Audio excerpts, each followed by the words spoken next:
This mutation is called Spear of Your Doom and it is being played on Lock and Load. We have 3 mutators active. We have Purifier Beam, we have Orbital Strike, and we have Temporal Field.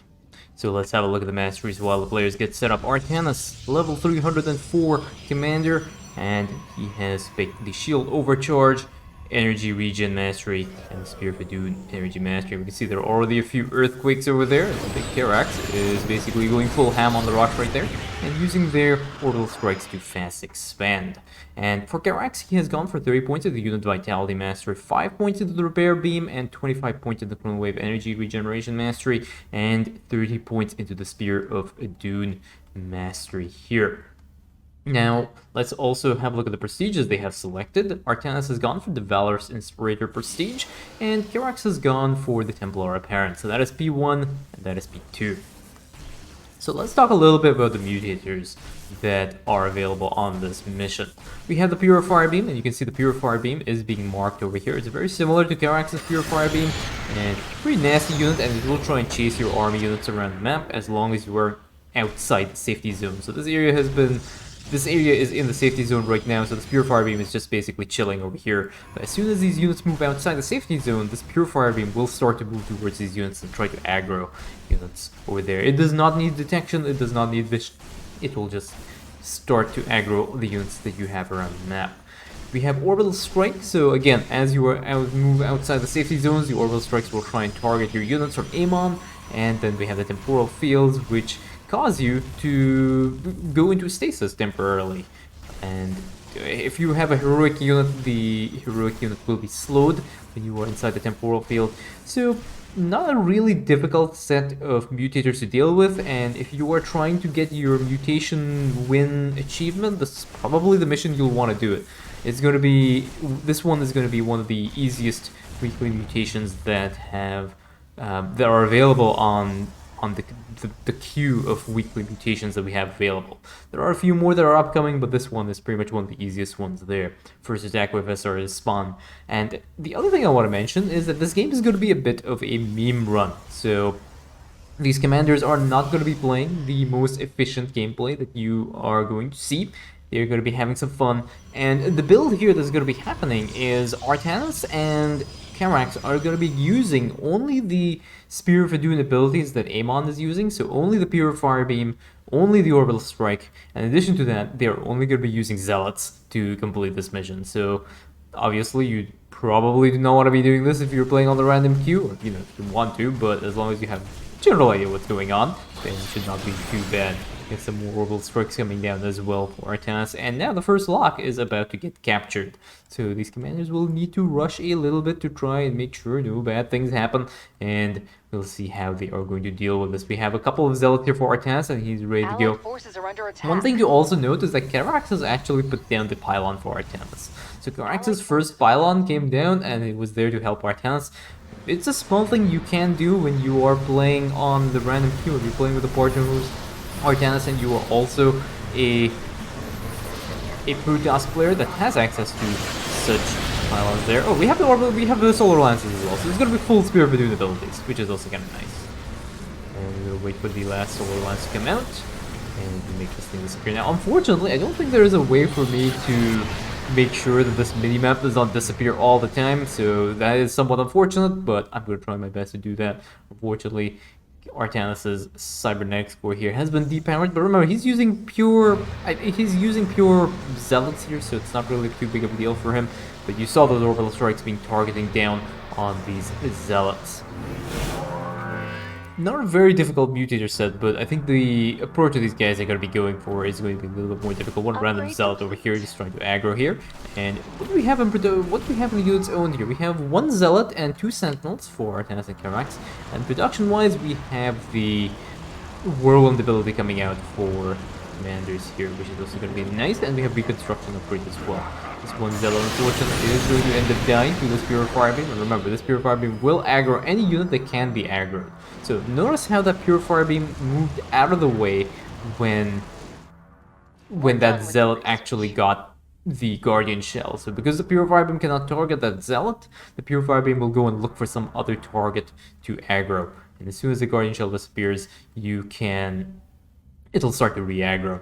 Now, there are a few ways of dealing with this Purifier beam as well. There is a guide that I have on this YouTube channel, and it's available on Starcraft.coop.com's mutator page for Karax, that shows you how to actually lock the Purifier beam into hitting one of your cannons. And if you have a good number of shield batteries around that cannon, the Purifier beam will not be able to kill that cannon that is aggroing. So that's something you can use as well to handle the Purifier beam. The other option is take a flying unit like an Overlord or an Observer and just like put it on a patrol move around the Purifier beam, and the Purifier beam will also end up trying to aggro that Observer all the way through and never actually reaching it. Next attack wave is over here, and the composition is Masters and Machines, which is a little bit easier, but now Artanis' Zealots have not only the shield overcharge, but they have the charge and their whirlwind, so they're able to clean that up very, very quickly. And that would be a good time to start pushing in to this next lock here. So there's a lot of energy available for Karax, and these commanders are also going to be pushing through, and the few orbital strikes that were used here to try and clear out this lock as well. So this lock is pretty much ready to go. A few stalkers over here and one random colossus. These things are all probably going to end up dying as well. Artanis does use a few orbital strikes to clear out that one colossus. So these commanders are pretty much ready to go, and they're going to put in Observer over here, and there's going to be another Warpen as well for a Sentinel. And yeah, these army of zealots are ready to finish capping this lock. And you can see how this Purifier beam is slowly moving over here to try and aggro these guys. So very recommended if you do intend on playing this mission for if you are a little bit slower in clearing this mission. Usually recommended to try and trap this Purifier beam using the Observer if you're playing Protoss. If you're playing Zerg, you have your access to your Overlords. Overlords are really great, a really great option. And if you're using Terran, maybe an SCV or something. Just make sure that you have a good sized path around this Purifier beam, because Purifier beam's splash damage area is pretty large as well. Commanders are getting ready to start pushing into this next lock. This is going to be the southern lock, and this is going to be, again, the easiest lock on this mission to clear. So, in the meanwhile, these players are just going to be ramping up, getting armor, getting all the upgrades, actually, for Artanis, which is really surprising, but I guess he doesn't really need the gas very much, because he's purely a mineral-centric build here, so there's no harm in getting the shield upgrades and the armor upgrades. Usually the reason why I recommend against the shield and armor upgrades is because it's a waste of gas. When you're trying to build Dragoons, you're trying to build Tempests and Immortals and Phoenixes and High Templars, you kind of want to have that gas available. There are lots of orbital strikes here, and Artanis is not paying attention, unfortunately. Zealots are going to be taking a lot of damage from this orbital strikes and doing them moving out of the way, but a little bit too late for that. And now there are two attack waves on the way. One attack wave is going to be capping this eastern lock, and one attack wave is going to try and move towards the central lock here. I don't know if these commanders will actually want to deal with that.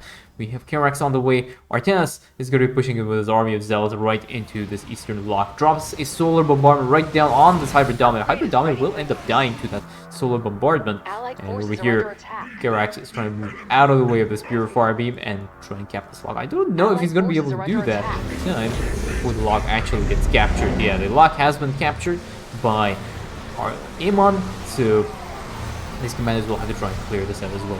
One of the good things is Artanis does have access to the warp in the building. Artanis is moving right all the way through the Purifier beam here, and now he's trying to deal with these guys as well, and this attack wave will end up get cleared up.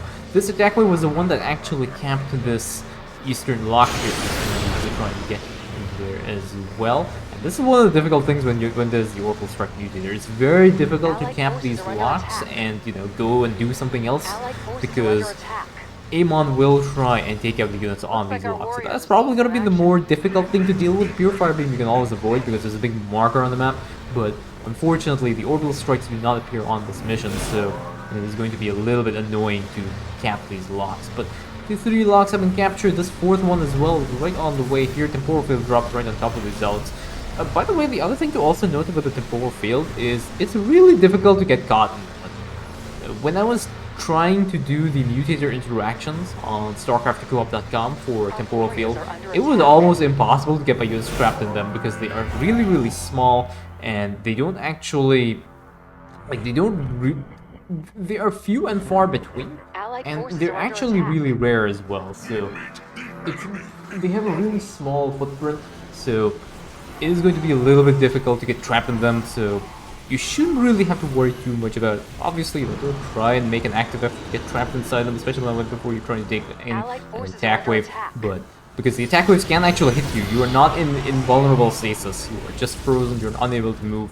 Enemy units will be more than happy to hit you while you're in stasis. So to pay attention to that. These Purifier beams will clean up the observers over here. Purifier beams cannot cap the locks, which is one of the good things about this mutator, otherwise it would be extremely frustrating. But now these zealots are going to be moving up with the help of Karax's sentinels as well. We have a few solar lances that get used over here. Solar lances have the solar flare upgrade has been researched as well, setting the ground on fire, dealing an insane amount of damage to this hybrid as well. And this army of zealots are going to be moving all the way through, and you just see like Artanis and Zealots are not really that bad when you have the Valorous Inspirator Prestige, and then you have the Temporal Apparent, which makes your unit much cheaper, and you get the reconstruction.